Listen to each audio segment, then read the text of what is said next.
Dependent only on agriculture and forest goods makes the economy of Bastar region a very local one.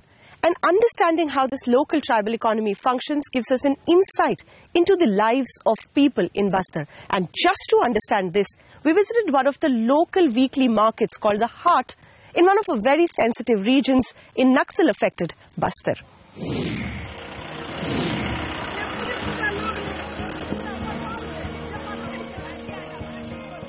We reached Kuleng on the day of the weekly market. So villagers from about 4 or 5 villages in this area come to Kuleng to shop for their weekly needs. Let's go and check out how the market looks like.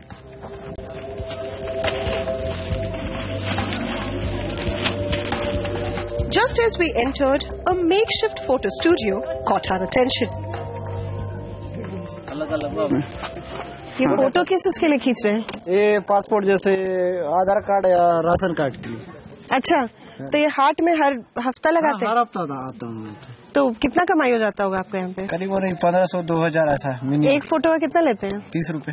30 रुपया एक photo? मतलब एक photo नहीं, passport 4 copy रहता है। 4 copy का 30 रुपया। 30 रुपए। जब यहाँ नहीं था फोटो, कितना दूर जाते थे?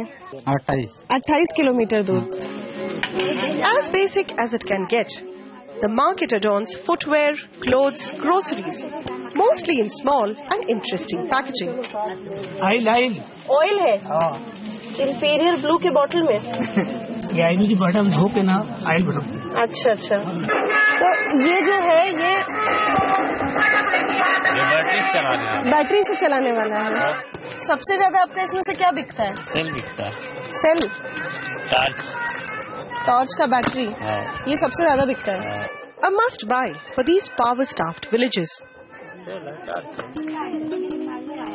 For tribes of Dhurva and Gond, basic forest produces like mahua, tendupatta and tamarinds define a part of their economy. ये क्या है? ये महुआ है। देसी महुआ। इसका क्या बनता है? इसका शराब भी बनता है। इसको मीठा आता है। मीठा है। मीठा।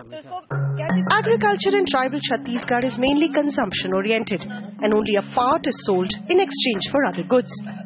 Mori came to sell part of her paddy produce, the only crop of the region, to the middleman at the market. आप ये क्या खरीद रहे हैं यहाँ पर? धान, गल्ला, तिल्ली, सरसों, इमली। ये सब आप गांव जो आते हैं बेचने के लिए? बाजार है। यहाँ से खरीद के ले जाते हैं मार्केट जगदलपुर, उप मंडी में जगदलपुर, वहाँ बेचते हैं। तो एक दिन में आप यहाँ पे कितना खरीदारी आपका हो जाता है? अभी माल के ऊपर हो जाता है। कभी 50,000, सीजन 60,000, कभी 1 लाख तक पहुँच जाता है। The hustle bustle at the market continued till late afternoon, when it was time to wrap up and head home. We accompanied 60-year-old Sani as she returned from the Haat to her village in Netanhar. क्या खरीद के लेके आए हैं? काय घेनो गोभी, माडो, गोंदरी, आलू। जंगल से सामान लाके बाजार में बेचने भी जाते हैं? हो। अभी गए थे आप कुछ सामान लेके बेचने? हो। क्या लेके गए थे? क्या कह रहे? काय बोलो? रेट हो गया तब। नींबू, पत्ता, दातून और ये चापड़ा एक चीटी का होता है। कितना कमाई हो गया सामान बेच के आज? कमाई नहीं। ज्यादा कमाई नहीं हुआ है। 100 से कम हुआ है। Sani speaks in Halbi, a local language spoken by the Mahara tribe of the region, and says that her family of 8 is still content with the day's trade. This truly reflects on an inherently need-based and local economy of the region. It was time then for the family to unwind with a local drink. क्या है ये? Selfie? जोहार।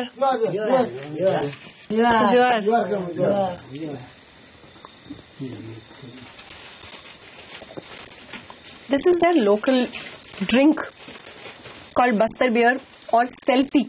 Not the selfie that you click with your mobile phones, but the drink is called selfie. Tastes somewhat like beer and is a staple for families in these villages.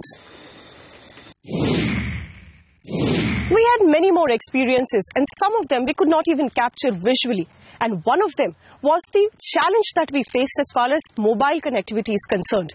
Throughout the time that we were touring this region of Bastar, our phones were out of coverage area. This despite BSNL having a coverage area and being the only key operator in the interiors of Bastar region. Just 2 kilometers on the outside of any town and the mobile connectivity goes off. Possibly this is one of the reasons why the rural parts of Bastar is still disconnected from the outer world and is lagging behind in development versus the rest of the country. While we talk of 4G connections and virtual television sets at home in towns and cities, people in Bastar are busy locating some mobile network in their phones. With this, we wrap up this edition of What's Ailing Rural India. We'll be back with some more stories from other parts of rural India very soon.